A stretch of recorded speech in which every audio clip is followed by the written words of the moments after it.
आखिर ऐसा क्यों है कि एक आदमी गरीब रहता है किसी अमीर आदमी से कई गुना ज्यादा मेहनत करने के बावजूद भी उसके इनकम का 20% भी नहीं कमा पाता? आखिर ऐसा क्यों है कि दुनिया की आधी संपत्ति दुनिया के सिर्फ 1% लोगों के पास है, जबकि ईश्वर ने तो दोनों को बिल्कुल सेम टू सेम बनाया है। वही 2 हाथ, 2 पैर, 2 आंखें और 1 दिमाग। फिर भी क्यों एक आदमी अमीर बन जाता है और दूसरा गरीब रह जाता है? कुछ लोग गरीबी के लिए पुनर्जन्म के पापों के फल, भाग्य के दोष, ग्रहों और नक्षत्रों के दोष, सरकार के दोष और पूर्वजों के दोष जैसे कई कारण गिनाते हैं। लेकिन सच्चाई ये है कि अपना भाग्य अपने ही हाथ में होता है। बस वो लोग कुछ गलतियां कर रहे होते हैं जिसके कारण उनके हालात नहीं सुधर पाते, जैसे कि अपने काम के प्रति लापरवाही और गैर जिम्मेदारी। हालांकि ये बात भी सच है कि कुछ लोग मेहनती और जिम्मेदार भी होते हैं, लेकिन 90% लोग लापरवाह और कामचोर ही होते हैं। अगर आपको मेरी बात पर यकीन न हो तो आप किसी भी वर्किंग साइट पर जाकर देख लीजिए। वहाँ पर आपको अधिकतर लोग ऐसे मिलेंगे जो केवल टाइम पास करते हैं। वे अपने काम के 8 घंटे में 10 बार घड़ी देखते हैं, कब छुट्टी होगी और कब हमें इस काम से छुटकारा मिलेगा। हमेशा यही सोचते रहते हैं। अगर आप इनसे पूछोगे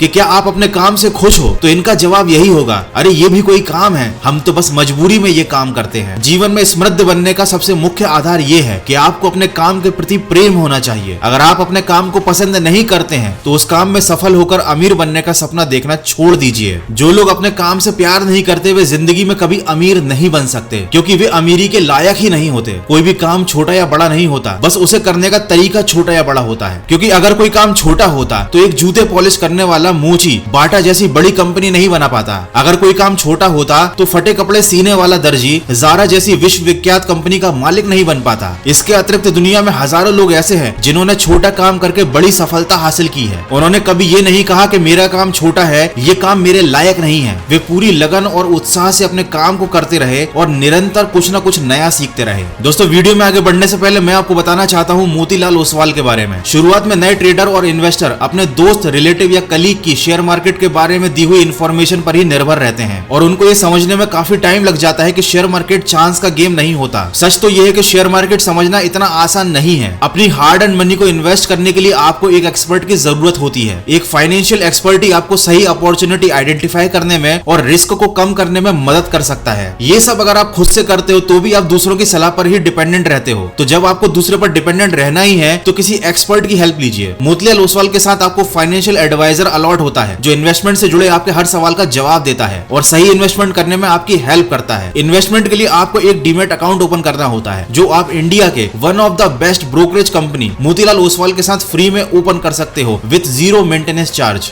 मोतीलाल ओसवाल 30+ इयर्स के एक्सपीरियंस के साथ सर्विस दे रहे हैं। यहाँ पर 22 लाख से ज्यादा कस्टमर हैं। बस आपको अपना पैन कार्ड, आधार कार्ड और बैंक डिटेल सबमिट करनी है। आपको स्टॉक रिकमेंडेशन के रियल टाइम नोटिफिकेशन भी मिलेंगे मोतीलाल ओसवाल की मोबाइल ऐप पर। अकाउंट ओपन करने पर आपको 25,000 की वेलकम बास्केट भी मिलती है, जिसमें ऑल AI बेस्ड टूल्स और 1 महीने का फ्री ब्रोकरेज मिलता है। मोतीलाल ओसवाल फास्ट और सिक्योर है और आप अपनी मोबाइल ऐप से या फिर सिर्फ एक फोन कॉल से इन्वेस्ट कर सकते हो। तो डिस्क्रिप्शन में दी गई लिंक पर क्लिक कीजिए, अपना नाम, मोबाइल नंबर और सिटी एंटर कीजिए और फ्री में ओपन कीजिए अपना डीमैट अकाउंट मोतीलाल ओसवाल पर। दोस्तों, गरीबी के दलदल में रहते रहते कुछ लोग इसके इतने ज्यादा आदी हो जाते हैं कि वे इस दलदल से बाहर निकलना ही नहीं चाहते। उन्हें लगता है कि गरीबी उनके नसीब में ही लिखी हुई है। अगर उनके परिवार या समाज का कोई व्यक्ति अमीरी की बातें करता है तो वे वही पुरानी घिसी पिटी कहावतें दोहराने लगते हैं, जैसे कि जितनी चादर हो उतने ही पैर फैलाने चाहिए। हमारे नसीब में तो गरीब होना ही लिखा हुआ है, ज्यादा उड़ने की कोशिश मत करो। एक और भोजपुरी कहावत है जो आजकल गांव और शहरों में काफी मशहूर हो रही है, कितने करब चतुराई कर्म का लेखा मेटा ना पाई। इसका मतलब ये है कि तुम चाहे कितनी चतुराई कर लो, अपनी किस्मत का लेखा नहीं मिटा पाओगे। जबकि दरअसल ऐसा कहकर लोग अपनी कायरता और निकम्मेपन को किस्मत के पर्दे में छिपाने की कोशिश करते हैं। उन्होंने अपने आप को एक दायरे में समेट लिया है और वो उससे बाहर ही नहीं निकलना चाहते। और सच कहूं तो ऐसे लोगों का भगवान भी भला नहीं कर सकता। दोस्तों, आप भी ऐसे बहुत से लोगों को जानते होंगे जो पहले गरीब थे लेकिन आज अमीर बन चुके हैं। और अगर वे गरीब से अमीर बन सकते हैं तो बाकी लोग भी बन सकते हैं, परंतु उनके बारे में लोगों का ये ख्याल है कि उनकी किस्मत अच्छी होगी या जरूर उन्होंने कोई गलत रास्ता अपनाया होगा। लेकिन कोई ये नहीं सोचता कि उन्होंने कितना कठिन परिश्रम किया होगा, कितना संघर्ष किया होगा, कितना बड़ा रिस्क लिया होगा। हम इस बात को मानते हैं कि कुछ लोग गलत रास्ते पर चलकर भी अमीर बन जाते हैं, लेकिन आपको ये भी मानना पड़ेगा कि बहुत से लोग सिर्फ अपने हार्डवर्क और स्मार्ट वर्क के दम पर भी अमीर बने हैं। दरअसल गरीब मानसिकता वाले लोग रिस्क लेने से डरते हैं। अगर वो कोई नया काम शुरू करते हैं तो पहले ही सोचने लगते हैं कि अगर असफल हो गए तो क्या होगा, सारे पैसे डूब गए तो क्या होगा। और कुछ लोग जब रिस्क लेते हैं और उन्हें रास्ते में मुश्किलें डराती हैं तो वो उनका सामना करने की बजाय पीछे हट जाते हैं। वो भूल जाते हैं कि शून्य से शिखर तक पहुंचने के लिए कठिन संघर्ष करना पड़ता है। बिना संघर्ष के कोई भी इंसान महान नहीं बनता, कोई भी गरीब इंसान अमीर नहीं बनता। दोस्तों आशा करता हूँ इस वीडियो में जो बातें कही होंगी उनसे आपको कुछ सीखने को जरूर मिला होगा और आप अपने जीवन में आगे बढ़ने की कोशिश में और ज्यादा प्रयास लगाएंगे और अपने सपनों को जरूर पूरा कर पाएंगे। मैं मिलूंगा आपसे अगले वीडियो में जो आपके जीवन में सकारात्मक ऊर्जा को भर दे और आपको दिखाए जीवन जीने की एक सही दिशा। सुनते रहिए मन की आवाज।